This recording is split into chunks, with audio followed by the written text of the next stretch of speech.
नमस्कार, आप देख रहे हैं द न्यूज बल्ज और मैं हूं आपके साथ पूजा। खबरों पर जाने से पहले एक नजर डालते हैं टॉप हेडलाइंस पर।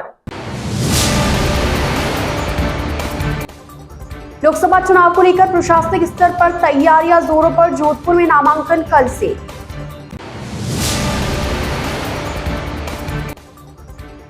जेएनयू में पेंशनर्स को नहीं मिली पेंशन, पेंशनर्स का धरना प्रदर्शन जारी।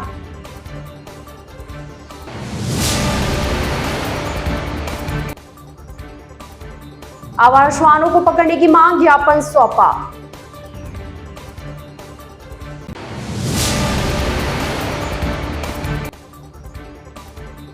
अजनेश्वर धाम में कलश शोभा यात्रा के साथ देवी भागवत कथा शुरू। तो ये थी हेडलाइंस और अब खबरें विस्तार से। लोकसभा चुनाव को लेकर प्रशासनिक स्तर पर तैयारियां जोरों पर आरंभ कर दी गई है। जोधपुर जिले में 26 अप्रैल को चुनाव होने हैं, जो कि दूसरे चरण में होंगे।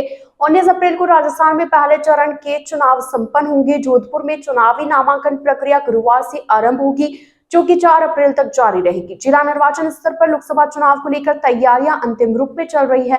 नामांकन प्रक्रिया गुरुवार से होगी, जो कि 4 अप्रैल तक जारी रहेगी। जो कैंडिडेट के साथ में 4 प्रपोजल आपके अंदर आ सकते हैं।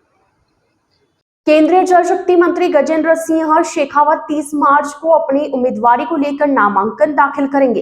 इसके लिए आज जिला निर्वाचन कार्यालय पर समर्थक मौजूद रहे और उन्होंने केंद्रीय जल शक्ति मंत्री शेखावत द्वारा 30 को नामांकन दाखिल किए जाने की बात की। टैक्सी माननीय गजेंद्र सिंह शेखावत साहब के नॉमिनेशन की तैयारियां जोरों शोरों से चल रही है। 30 तारीख को हम नॉमिनेशन करने जा रहे हैं और उनके निमित्त आज हमने लिया है। भारतीय पार्टी का सभी कार्यकर्ता पूरे जोश खरोश से पार्टी के इस मोदी मिशन 400 पार्क में लगा हुआ है और हम उम्मीद करते हैं कि हमारी भारतीय जनता पार्टी की जोधपुर लोकसभा क्षेत्र से पिछले से कई अधिक मतों से हम जीतकर इस बार पुनः हमारे गजेंद्र सिंह जी को लोकसभा में भेजेंगे। कल शुरू होने वाली नामांकन प्रक्रिया के तहत जिला प्रशासन और पुलिस की तरफ से आज जिला कलेक्ट्रेट पर व्यवस्थाओं का जायजा लिया गया। डीसीपी पूर्व आलोक श्रीवास्तव, जिला कलेक्टर गौरव अग्रवाल सहित अन्य अधिकारियों ने व्यवस्थाओं को जांचा। डीसीपी आलोक श्रीवास्तव ने बताया कि पिछली बार भी यहां पर व्यवस्थाएं देखी गई थी और इस बार भी व्यवस्थाओं को देखा गया है। उम्मीदवारों से भी कहा गया है कि वे ज्यादा भीड़ ना करें ताकि यातायात व्यवस्था भी बनी रहे। पिछली बार के अनुभव के आधार पर इस बार निर्णय लिया जा रहा है। डीसीपी श्रीवास्तव ने कहा कि आचार संहिता का उल्लंघन ना हो, इसके लिए लिमिटेड लोगों को ही प्रवेश दिया जाएगा। वहीं जिला निर्वाचन अधिकारी एवं जिला कलेक्टर गौरव अग्रवाल ने बताया कि कल से नामांकन शुरू किए जाएंगे। सुबह 11 से दोपहर 3 बजे तक नामांकन लिए जाएंगे। पब्लिक वर्किंग डे में ही यह कार्य होगा। उम्मीदवारों के लिए ऑन सुविधा भी आरंभ की गई है। बाद में उनके नाम नोटिस बोर्ड पर चस्पा किए जाएंगे ताकि आम नागरिक भी उनका अवलोकन कर सके। उम्मीदवार के साथ 4 लोगों को ही प्रवेश दिया जाएगा। पिछले जो यहाँ पर एक्सपीरियंस रहा है उस हिसाब से हम जो सुधार कर सकते हैं उसमें उस बारे में डिस्कशन हो रहा है। यहाँ पे क्या क्या जो आचार संहिता लगी हुई है, कितने लोग परमिटेड हैं, उस हिसाब से ही प्रवेश दिया जाएगा। और व्यक्तिगत तौर पे कैंडिडेट्स से बात करके अपील की जाएगी कि वो लोग कम से कम संख्या में यहाँ पर आएँ ताकि कोई अव्यवस्था ना हो, ट्रैफिक का कोई जाम वगैरह ना लगे।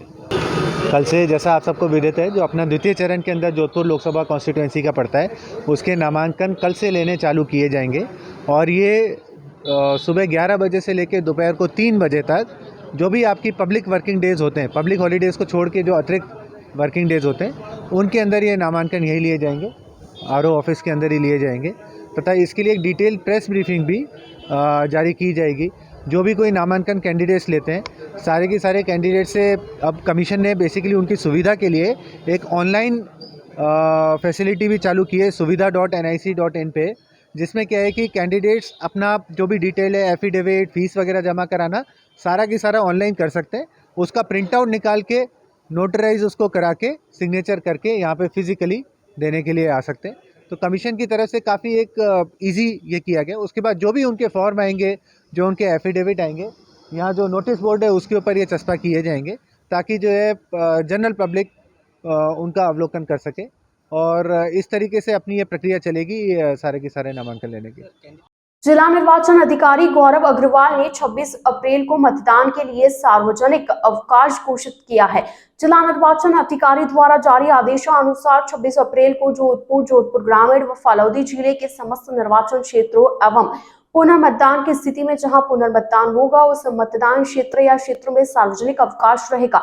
इसके साथ ही जिला निर्वाचन अधिकारी ने 26 अप्रैल को जोधपुर ग्रामीण व फालोदी जिले के सभी विधानसभा क्षेत्रों में स्थित कार्यालयों, निजी एवं सार्वजनिक प्रतिष्ठान, दुकानदारों एवं औद्योगिक उपक्रमों या कारोबार में कार्यरत कामगारों के लिए सवैतनिक अवकाश घोषित किया है। लोकसभा चुनाव के मद्देनजर जिला कलेक्टर गौरव अग्रवाल ने आज महिला मतदाताओं से मतदान के लिए संवाद किया।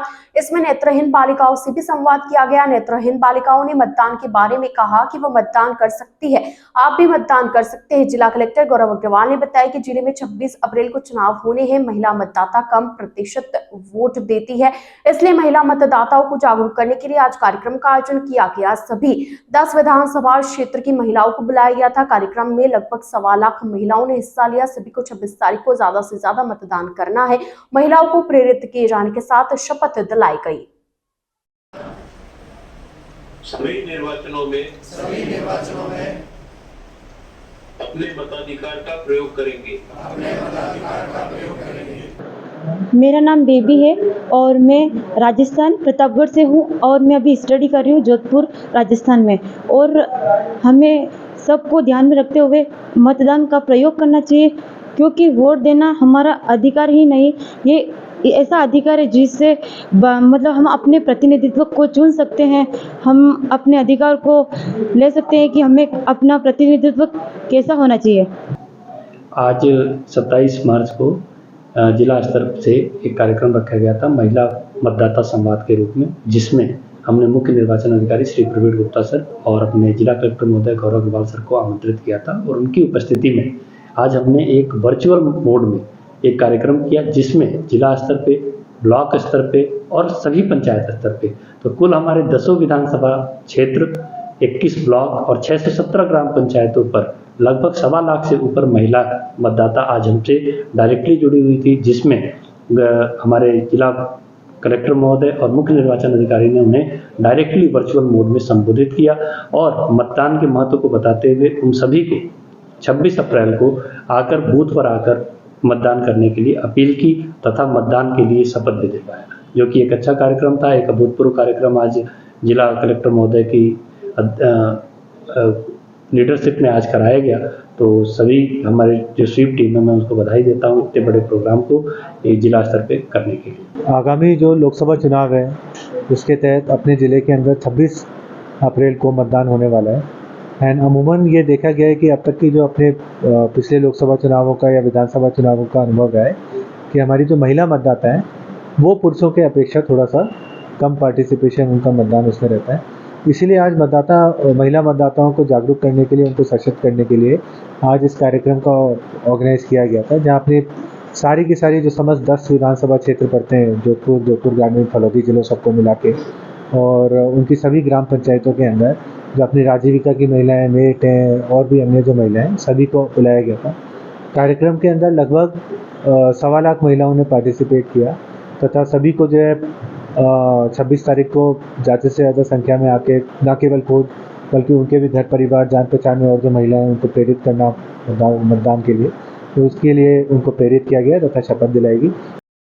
जोधपुर के जय नारायण व्यास विश्वविद्यालय में पेंशनर्स को पेंशन नहीं मिलने पर बुधवार को पूर्व कुलपतियों की मौजूदगी में धरना व प्रदर्शन जारी रहा। इस दौरान पेंशनर्स ने आंदोलन के आगामी चरण में भूख हड़ताल करने का अल्टीमेटम दिया है। जेएनयू पेंशनर समिति के अध्यक्ष प्रोफेसर रामनिवास शर्मा ने बताया कि हम लोग आंदोलन कर रहे हैं मगर कुलपति नहीं मिल रहे। कल भी राज्यपाल सीएम को मेल भेजी गई थी, कोई भी पेंशनर की सुनवाई नहीं कर रहा। हमारी डिमांड को कोई सुनने को तैयार नहीं है। अब राज्य सरकार से आग्रह किया गया है कि मांगे पूरी की जाए। प्रोफेसर गंगाराम जाखड़ ने बताया कि जैसा विदित है कि 18 मार्च से पेंशनर समाज अपनी फरवरी माह की पेंशन के लिए डिमांड कर रहा है। प्रदर्शन करते अब तक 10 दिन हो चुके हैं। कुलपति ने होली से पूर्व पेंशन के भुगतान का आश्वासन दिया। यहाँ पर जेएनयू में ना तो रजिस्ट्रार है और ना ही कोई अन्य अधिकारी।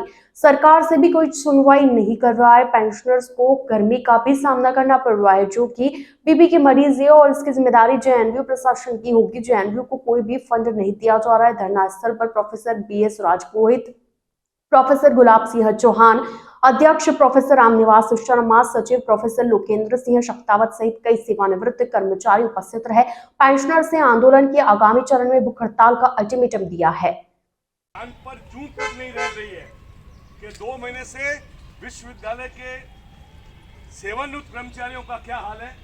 क्या उनके घर में चूल्हे जले नहीं जले, उनके बच्चों की फीसें जमा हुई नहीं हुई, इस बात से प्रशासन को कोई सरोकार नहीं है। विश्व पेंशनर एसोसिएशन जिंदाबाद जिंदाबाद जिंदाबाद, पेंशनर एसोसिएशन जिंदाबाद जिंदाबाद जिंदाबाद। सेवानिवृत्त कर्मचारी आज धरने पर है, प्रदर्शन पर है और हमसे सहयोग मांगा है। हम भी इनके साथ इनके सहयोग में हैं और विश्वविद्यालय प्रशासन को, राजस्थान सरकार को आगाह करते हैं कि अगर समय रहते इस समस्या का समाधान नहीं किया गया, जबकि समस्या नहीं है, ये दायित्व है, ये कर्तव्य है वाइस चांसलर का कि वो पेंशन जमा हो सेवानिवृत्त कर्मचारी के। अगर नहीं होती है पेंशन जमा और वो नहीं इस बारे में कुछ सुनते हैं तो आगामी आने वाले समय में इस आंदोलन को और तेज किया जाएगा।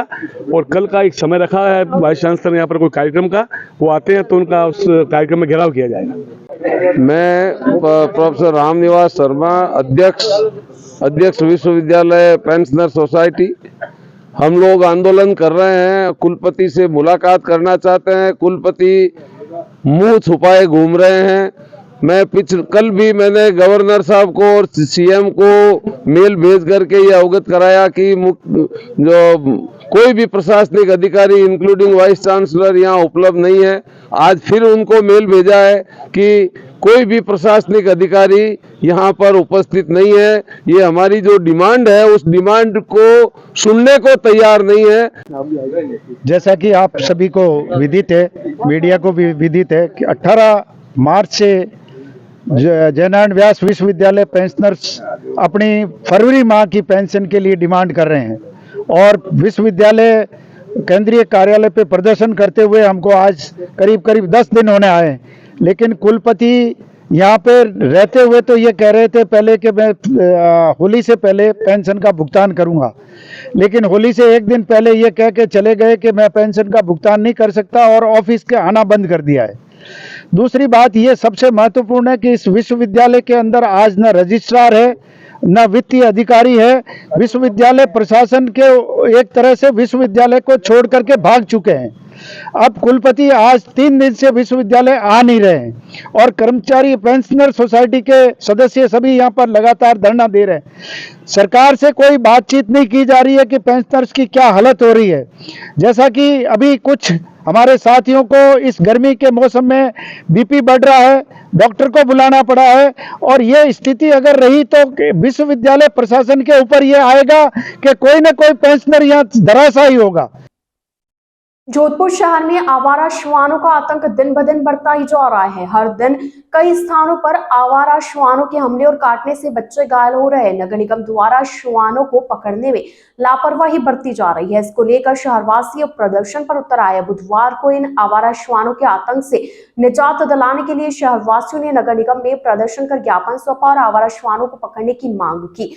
क्षेत्रीय पार्षद राजेश सिंह ने बताया कि शहर के भीतरी क्षेत्र में मकराना मोहल्ला, लायकाना मोहल्ला, सुथारों का बास, तुर्जी का जालवा, गुलाब सागर, बच्चा विभिन्न हेरिटेज क्षेत्र में पिछले काफी समय से आवारा श्वानों की अत्यधिक संख्या होने से आने जाने वाले बच्चों से लेकर बड़ों तक को सभी को आवारा श्वानों ने परेशान कर रखा है। आते जाते लोगों को काट रहे हैं। यहाँ एक महिला द्वारा इनको पाला जा रहा है। पहले भी नगर निगम में शिकायत की गई थी मगर फिर भी यहाँ वही स्थिति बनी हुई है। विदेशी सैलानियों पर भी कुत्तों का झुंड हमला करता है। इस सब को लेकर लोगों में रोष है। पार्षद राजेश सिंह का कहना है कि कुछ लोगों द्वारा कुत्तों को पकड़ने पर ऐतराज जताया जाता है, जो कि एनजीओ चलाने की बात कहते हैं, जबकि ये रोजाना की घटना है। उन्होंने आगामी सप्ताह भर में कुत्तों को नहीं पकड़े जाने पर नगर निगम कार्यालय पर आकर धरना देने की चेतावनी दी है।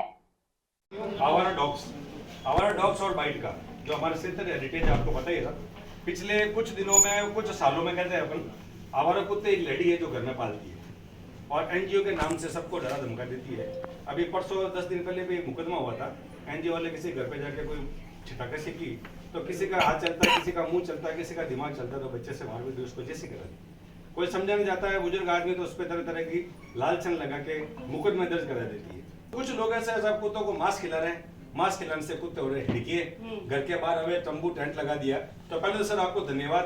3 दिन पहले रात्रि में जो आपने निगम की टीम भेजी, पुलिस प्रशासन आया, उसका तंबू तो हटा दिया जो अवैध वो तंबू लगा के कुत्तों को पाल रही थी। एक झुंड के साथ कुत्ते रोजाना कोई बच्चा या दोपहर में किसी के हाथ में कोई सब्जी की थैली, दूध की थैली, महिलाओं का ओढ़ना, घाघरा जो भी है वो हिड़के हो गए, गर्मी का मौसम है और है तो सीधे झपटा मारा है साहब। जो संजय न जाते हैं उनके ऊपर केस चार्ज कर दिया साहब।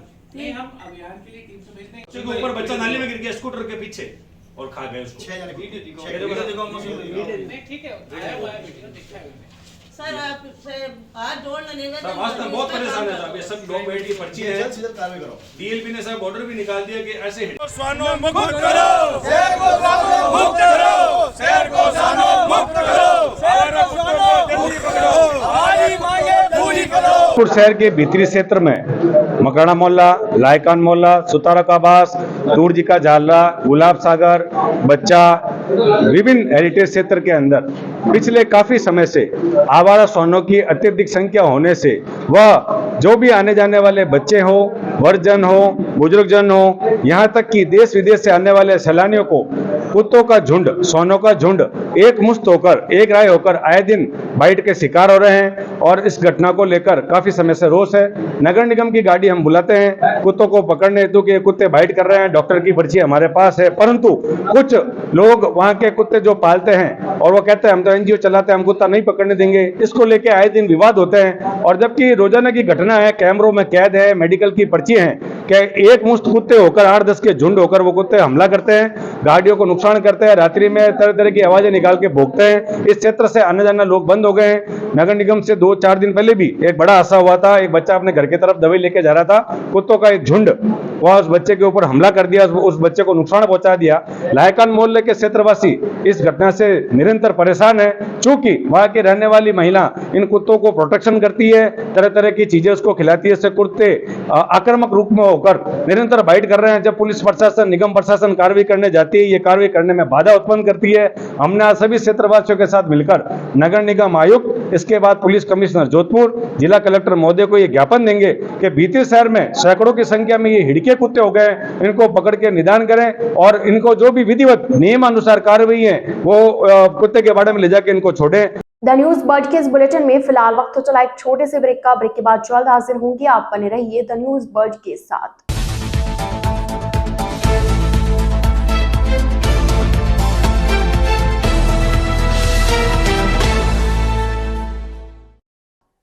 ब्रेक के बाद आपका स्वागत है। आगामी लोकसभा चुनाव के मद्देनजर कमिश्नरेट पुलिस ने अब संदिग्ध लोगों की गतिविधियों को रोकने और उनकी धरपकड़ के लिए रोजाना नाकाबंदी के साथ वाहनों की चेकिंग का अभियान चलाया हुआ है। बुधवार को जिला पूर्व पुलिस ने वाहनों की सघन चेकिंग की और तलाशी ली। कई वाहनों का एमवी एक्ट में चालान भी बनाया गया। प्रशिक्षु आईपीएस अभिषेक अंडासू ने बताया कि चुनाव के मद्देनजर वाहनों की सघन चेकिंग की गई। आज सुबह रूटीन में नाकाबंदी की गई और सारे वाहनों को चेक किया गया। वाहनों की चेकिंग का काम निरंतर जारी रहेगा। सुबह रूटीन में नाकाबंदी की गई सीपी सर के निर्देश अनुसार, जिसमें सारे वाहनों की चेकिंग की गई। लोकसभा को मद्देनजर रखते हुए ये काफ़ी अहम कदम रहता है हमारा इंश्योर करने के लिए कि सतर्कता में।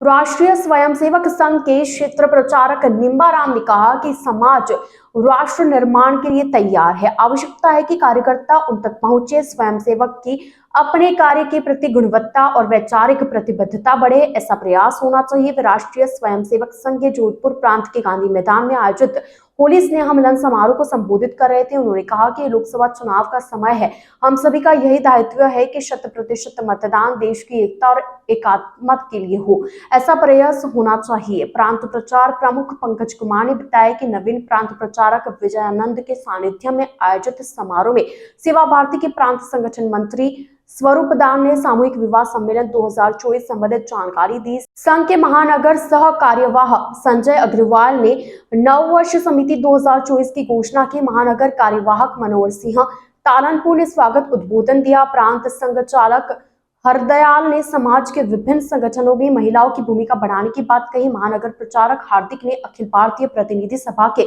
प्रस्ताव का वाचन किया। स्नेह मिलन में शहर विधायक अतुल बंसाली, सूरसागर विधायक देवेंद्र जोशी, लघु भारती के राष्ट्रीय अध्यक्ष घनश्याम ओझा, स्वदेशी जागरण मंच के अखिल भारतीय प्रचार प्रमुख धर्मेंद्र दुबे, सीमा जागरण मंच के प्रदेश अध्यक्ष महेंद्र पाल सिंह, राजस्थान हाईकोर्ट के अतिरिक्त महाधिवक्ता बंशीलाल भाटी, राजेश पवार, राज्यसभा सांसद राजेंद्र गहलोत, राज्य मंत्री के बिश्नोई, जीव जंतु कल्याण बोर्ड के अध्यक्ष जसवंत सिंह बिश्नोई, आदर्श विद्या मंदिर प्रबंध समिति के अध्यक्ष निर्मल गहलोत आदि मौजूद रहे। महानगर संघ चालक प्रकाश जीरावाला ने धन्यवाद ज्ञापित किया।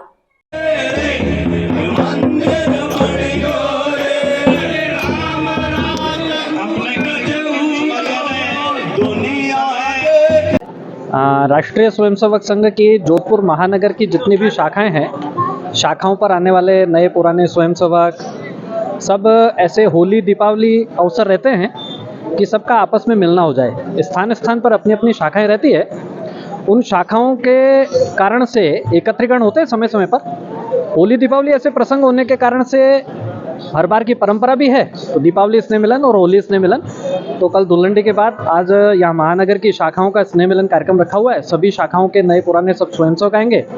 संपन्न हुई अखिल भारतीय प्रतिनिधि सभा, उसकी कुछ संक्षिप्त जानकारी वो भी सब स्वयंसेवकों को हो जाए। कुछ होली की आनंद मस्ती और उस होली की आनंद मस्ती के बीच में संगठन की सूचनाएं, जानकारी, इन सब का भी संपादन यहाँ पर होगा। नए प्रांत प्रचारक रूप में श्री विजयानंद जी का आगमन भी हुआ है, तो विजयानंद जी का सबसे परिचय इत्यादि भी इसका ये प्रसंग रहेगा। जलपान इत्यादि के साथ में लगभग 1.5 घंटे का ये कार्यक्रम है। महानगर की सभी शाखाएं एकत्र आई है। मातृशक्ति वर्ग भी, संघ विचार के अन्य संगठनों में काम करने वाले जो परिवारजन हैं, वे सभी भी यहाँ पर आए हैं। विरक्त संतों की तपोस्थली चांदपोल स्थित अजनेश्वर आश्रम में आज कलश शोभा यात्रा के साथ श्रीमद देवी भागवत कथा शुरू हुई। इस कथा का 4 अप्रैल तक आयोजन किया जाएगा। शांतेश्वर महाराज के सानिध्य में गुरु परिवार की ओर से कथा आयोजित करवाई जा रही है। इस 9 दिवसीय श्रीमद देवी भागवत महापुराण का वाचन महामंडलेश्वर शंभु पंच अग्र अखाड़ा की मां कनकेश्वरी देवी करेगी। कथा का समय दोपहर 2 से शाम 5 बजे तक की कथा में देवी भागवत के विभिन्न अध्यायों को संगीतमय और शाब्दिक अर्थों के साथ उसकी महत्ता समझा जाएगी। देवी भागवत महापुराण के प्रथम दिन आज शांतेश्वर महाराज के सानिध्य और महामंडलेश्वर मां कनकेश्वरी देवी और साथ ही महापुराण की कलश शोभा यात्रा बैंड बाजे के साथ निकाली गई। इस दौरान शोभा यात्रा का अनेक स्थानों पर स्वागत किया गया। श्री 1008 महामंडलेश्वर परम पूज्य मां कनकेश्वरी देवी ने कहा कि भागवत कथा में भगवान के स्वरूप का वर्णन मिलता है, जबकि देवी भागवत में हमें भगवान के स्वभाव का पता लगता है। हालांकि तत्व में कोई फर्क नहीं है, दोनों एक ही और स्वभाव व स्वरूप का अंतर है।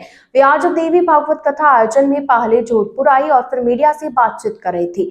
कनकेश्वरी देवी की तरफ से अजनेश्वर धाम में 9 दिन तक देवी कथा का पाठ किया जाएगा। कनकेश्वरी देवी ने कहा कि आज सोशल मीडिया का जमाना है, हम चाहकर भी ऐसा या वैसा नहीं कर पा रहे कि लोग शुद्ध दर्शन कर बचपन में जिस संस्कार है सत्य की, जिसको खोज है, जिसको सत्य के प्रति लगाव है, वह कभी भ्रमित बातों में तो भ्रमित नहीं होता। भारत के नागरिक धर्म परायण है, लोग धर्म परायण है। भारत का अर्थ यही है कि जो ध्यान में लिप्त है, जो प्रकाश में रहता है, यही तो हमारी पहचान है। समाज में विषमता नहीं हो, समता की राम राज्य है।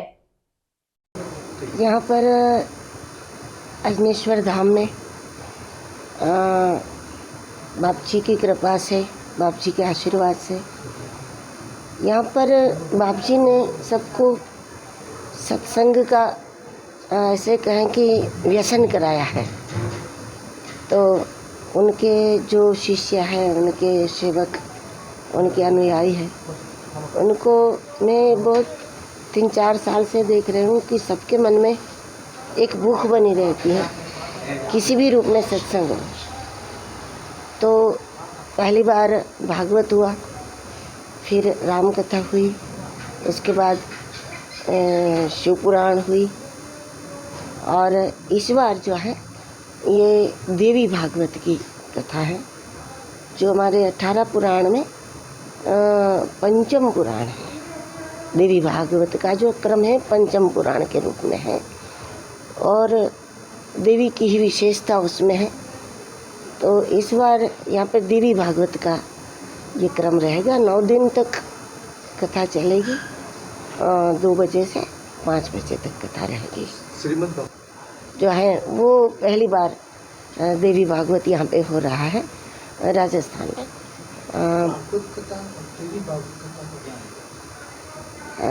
वैसे देखो तो तत्व में कोई फर्क नहीं, तत्व तो वही है, लेकिन जब हम देवी भागवत के विषय में देखते हैं तो भागवत में हम जिस तत्व को परब्रह्म के रूप में निरूपित करते हैं, उसी तत्व को इसमें जब हम देवी के रूप में कर रहे हैं तो फर्क ये है कि उसमें भगवान का स्वरूप का वर्णन है और इसमें जो है वो भगवान के स्वभाव का वर्णन है, क्योंकि परमात्मा है, तत्व तो एक ही है, चाहे परब्रह्म कहो या पराअंबा कहो, तत्व तो दूसरा नहीं बनेगा, लेकिन भागवत है तो भगवान के स्वरूप का वर्णन है। अब क्या कि सोशल मीडिया का ये ज़माना है, इसलिए अपन चाहकर भी ऐसा नहीं कर पा रहे हैं कि लोगों में एक शुद्ध दर्शन आवे अध्यात्म के विषय में। लेकिन फिर भी इतना ज़रूर है कि बचपन से जिसमें संस्कार है, जिसको सत्य की खोज है, तो जैसे रामायण में लिखा है, जेहि ते जेहि पर सत्य सनेहु सो ते ही मिले न कछु संदेहु। जिसको सत्य के प्रति सत्य लगाव है वो कभी किसी भ्रामक बातों में तो भ्रमित नहीं होता। राष्ट्रीय लोकतांत्रिक पार्टी के इंडिया पार्टी से गठबंधन के बाद उसने कांग्रेस को अपना पूर्ण मत और समर्थन दिया है। आरएलपी प्रदेश में सभी जगह कांग्रेस को अपना समर्थन देगी। ये बात आज जोधपुर में आरएलपी के कार्यकर्ता अजय त्रिवेदी ने प्रेस वार्ता में दी। त्रिवेदी गत विधानसभा चुनाव में आरएलपी से प्रत्याशी रह चुके त्रिवेदी ने कहा कि इंडिया गठबंधन के साथ आरएलपी अपना मत एवं समर्थन देगी। जोधपुर में कांग्रेस के लोकसभा प्रत्याशी करण सिंह उचियाड़ा को पार्टी अपना समर्थन देगी। प्रेस वार्ता में त्रिवेदी ने केंद्रीय जल शक्ति मंत्री गजेंद्र सिंह शेखावत की कार्यप्रणाली को लेकर सवाल खड़े किए। उन्होंने कहा कि शेखावत 2 बार सांसद रह चुके हैं, मगर जोधपुर के भलाई के लिए क्या किया, फिर जनता द्वारा उन्हें बार बार वोट दिए जाने को लेकर संशय जता दिया। उन्होंने पूर्व मुख्यमंत्री अशोक गहलोत के बारे में कहा कि वे सांसद रहे मगर उन्होंने जोधपुर के कई सारे काम किए। त्रिवेदी ने कहा कि आरएलपी ने इंडिया गठबंधन को अपना समर्थन दिया है और जोधपुर में कांग्रेस के लोकसभा प्रत्याशी करण सिंह उचियाड़ा को अपना मत और समर्थन देगी और उनको जिताने का भरसक प्रयास भी करेगी। और भारतीय जनता पार्टी के हमारे सांसद महोदय पिछले 10 साल से यहाँ पर सांसद हैं। जैसा कि विदित है, कपोल कल्पित बातें करना उनकी नियति है, उनका स्वभाव का हिस्सा है और सभी जानते हैं कि जोधपुर में उन्होंने कुछ नहीं किया। एक पत्थर अगर ढंग के उनके नाम का हम देखना चाहे तो नहीं देख सकते हैं। फिर ऐसी जोधपुर की मतदाता की कौन सी मजबूरी है कि उनको लगातार वोट दिए जाए। मैं निवेदन कर रहा हूँ कि जोधपुर की राष्ट्रीय लोकतांत्रिक पार्टी की इकाई और सभी कार्यकर्ता जोधपुर के इंडिया अलायंस गठबंधन में कांग्रेस के उम्मीदवार करण सिंह उचियाड़ा जी को पूरी तरह के साथ सहयोग करेंगे। हम उनके लिए प्रचार प्रसार करेंगे और जोधपुर में उनकी जीत के मार्ग को प्रशस्त करेंगे। द न्यूज बर्ड के इस बुलेटिन में फिलहाल के लिए इतना ही। आइए चलते चलते एक बार फिर नजर डालते हैं आज की टॉप हेडलाइंस पर। लोकसभा चुनाव को लेकर प्रशासनिक स्तर पर तैयारियां जोरों पर। जोधपुर में नामांकन कल से।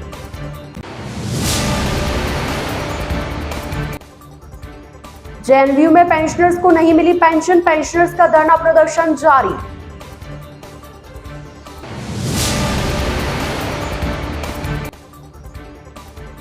आवारा श्वानों को पकड़ने की मांग, ज्ञापन सौंपा।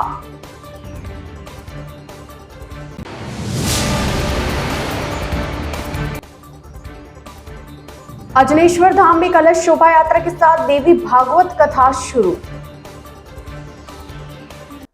तो अब दीजिए इजाजत पूजा को और आप इसी तरह बने रहिए द न्यूज बर्ड के साथ। नमस्कार।